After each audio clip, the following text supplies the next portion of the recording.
मैं आपको एक कहानी से बात शुरू करता हूँ, एक स्टोरी से बात शुरू करता हूँ। Real story.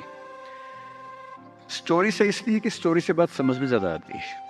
और एज ए पेरेंट, मेरा एक बेटा है, 17 का होने वाला है। नहीं होने वाला नहीं, हो गया है, 3 दिन पहले हो गया है, अब ये भी हुआ है। तो 17 की उम्र आप जानते हैं सबसे खतरनाक होती है। आप लोग भी लगभग उसके आसपास होंगे या अभी अभी उससे निकले होंगे। Most difficult age is this 16, 18, 19। इस उम्र में आपके हार्मोन्स इतना ज्यादा जंप करते हैं कि मूड स्विंग्स बहुत ज्यादा होते हैं। आपको अपने दोस्तों से बात करके इतना सुकून मिलता है। पेरेंट्स दुश्मन नजर आते हैं इस उम्र में। पेरेंट्स कोई अच्छी बात भी कहें तो लगता है कि ये क्यों मनहूस लोग हमारे घर में रहते हैं, क्यों ऐसी खराब खराब बात बोलते हैं। They don't understand, they are outdated people, ऐसा मन में भाव आता है। सबको आता है। आपको आ रहा है तो पहली बार नहीं आ रहा है, आज से 30 साल के बाद आपके बच्चों को भी आएगा आपके बारे में। एकदम उतनी ही इंटेंसिटी से आएगा जितना आपको आता है। जितना आपको लगता है कि आपके पेरेंट्स बिल्कुल नहीं समझते, आपके बच्चे आपके बारे में यही सोचेंगे 30 साल बाद। ये एकदम इटर्नल ट्रुथ है जिसको आप रोक नहीं पाएंगे। So this is a normal thing. आप लोगों की एज में जो सबसे बड़ी चिंता मुझे होती है, जैसे मैं अपने बेटे से बात करता हूं, तो मैं तो एक बहुत ही खराब पेरेंट हूं।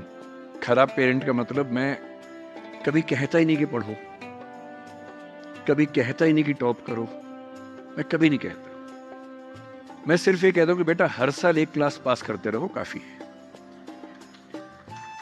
बस इतनी साउंड प्रिपरेशन मत करना कि मैं 8वीं क्लास 2 बार में करूंगा, ऐसा मत करना, एक ही बार में कर लो।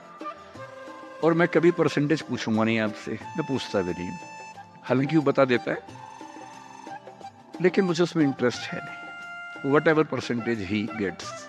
And we also have a daughter, I mean I am not the biological father, she is a relative's daughter, so she lives with us. हम दोनों बच्चों से बोलते हैं कि हम कभी नहीं पूछेंगे परसेंटेज क्या है, ना हम पूछते हैं, ना हमारा इंटरेस्ट है। हमारा इंटरेस्ट केवल इस बात में है कि वो बेहतर ह्यूमन बींग्स बन जाए, क्योंकि मैंने जिंदगी को बहुत अच्छे से देखा है। और मैं एक बहुत ही खराब स्टूडेंट रहा हूँ स्कूल में, बहुत बदमाश, शरारती, कम पढ़ने वाला। पर दिमाग इतना था कि 10 दिन 20 दिन पढ़ के अच्छे नंबर आ ही जाते थे। तो मेरा दिमाग कहता था कि जो काम 10 दिन का उसके लिए साल क्यों खराब करूं।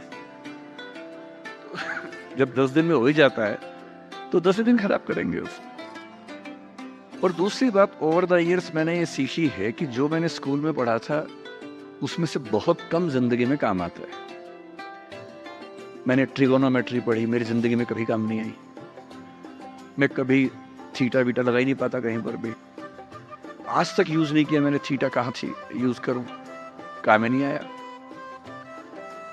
मैंने दुनिया भर के नक्शे रटे थे स्कूल में, कहीं काम नहीं आए। जब किसी देश में घूमने जाता हूं, वहां का नक्शा देख लेता हूं और बचपन वाला याद भी नहीं आता, फिर से देखना पड़ता है। सीधी सी बात है। तो मैंने फील किया कि ज्यादातर चीजें जो स्कूल में हम पढ़ते हैं, कॉलेज में पढ़ते हैं, वो जो नॉलेज है वो जिंदगी में बहुत काम नहीं आती। जब काम आता है वो और चीजें, मैं उस पर ज्यादा बात करूंगा आपसे। लेकिन मेरी चिंता एज ए पेरेंट, और क्योंकि आप बच्चे उसी उम्र में हैं, मैं लगभग 50 साल का हूं, तो आप मेरे लिए लगभग उसी रोल में हैं कि आप मेरे बच्चे जैसे हैं। क्योंकि जो बच्चे होते हैं ना, अपने पेरेंट्स से बड़ी नफरत करते हैं, दूसरों के पेरेंट्स की सुन लेते हैं बात। तो आप मेरी बात सुन लेंगे, अपने घर में नहीं सुनेंगे। जैसे मेरा बेटा मेरी बात नहीं सुनता है, वो शायद यहाँ सीएम साहब की बात सुन लेगा। तो दूसरों की बात सुनना आसान होता है, अपने पेरेंट्स की बात सुनना मुश्किल होता है। तो आप सुन रहे हैं इसलिए मैं सुना रहा हूँ आपको। तो जो कहानी मैं आपको सुनाना चाह रहा हूँ, एक रियल कहानी है। और मेरी सबसे बड़ी चिंता अपने बच्चों को लेकर, आपको लेकर वही रहती है।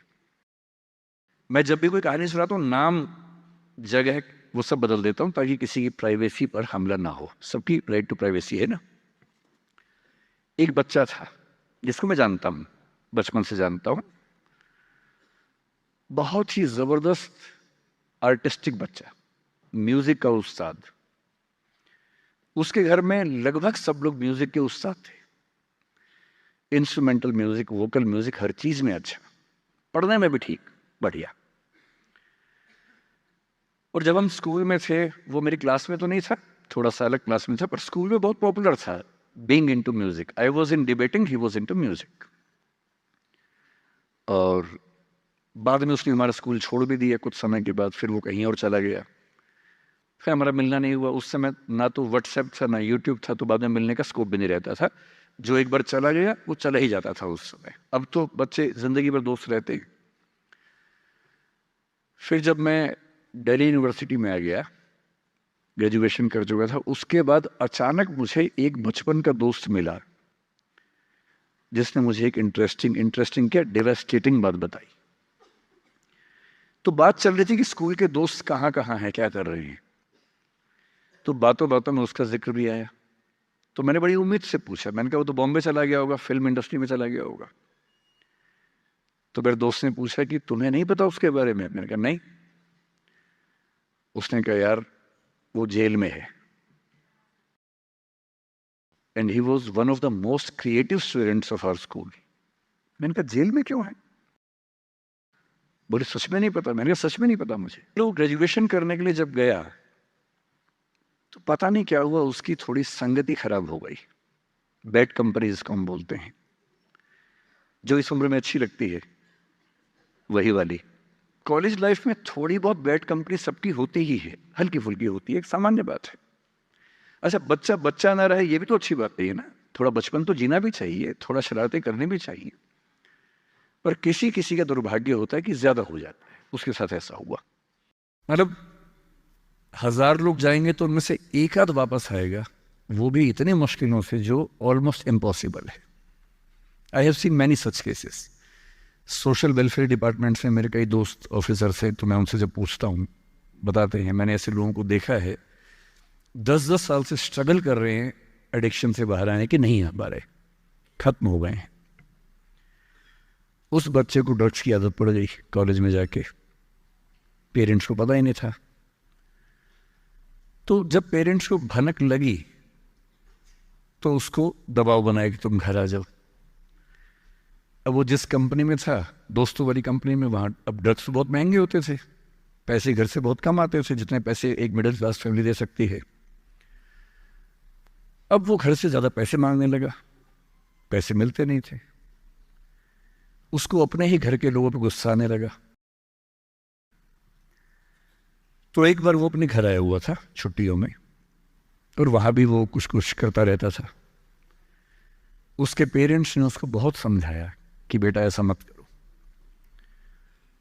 और एक दिन इस बात पे झगड़ा बढ़ गया। भाई आप पेरेंट्स की चिंता समझेंगे आज से 30 साल बाद, जब आपके बच्चे इस एज में होंगे ना, आपकी नानी मर जाएगी उस समय। नानी मरना एक मुहावरा है, इसका मतलब बहुत चिंता में रहेंगे उस समय आप। और उस दिन पता नहीं क्या हुआ, एक झगड़ा हुआ, क्योंकि जो एडिक्शन के शिकार हैं उनका दिमाग उनके कंट्रोल में नहीं होता है। यहाँ तक कि जो ड्रिंक करते हैं, ड्रिंक एक लेवल से ज़्यादा कर लें तो दिमाग कंट्रोल से बाहर निकलने लगता है। ड्रग्स में तो ये एलिमेंट बहुत ज़्यादा होता है। और आधी रात को उसने क्या किया, उसने अपनी फैमिली के 5 लोगों का मर्डर कर दिया। मर्डर। उसने खाने में जहर मिलाया, लगभग सब लोग उससे मर गए। एक मेंबर नहीं मरा क्योंकि उसने खाना खाया नहीं उस दिन, तो उसको उसने अलग से मारा। और ये बात है जब उसकी उम्र लगभग 17-18 साल की थी, या 19 के आसपास रहा होगा।